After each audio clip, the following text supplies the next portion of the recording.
Hello guys, in this video I'm going to show you how to deactivate your X account.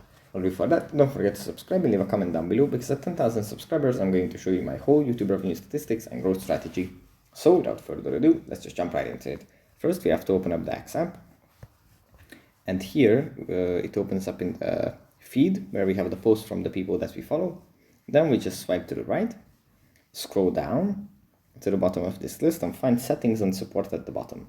If we tap on this, then we can go into settings and privacy, and in this list we can tap on your account, and here at the bottom of this list we find deactivate account.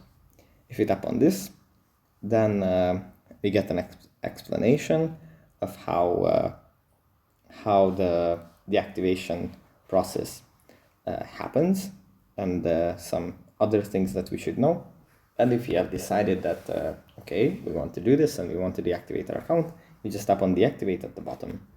So that's pretty much it for this video. Hope it was helpful for you guys, and I'll see you in the next one. Bye.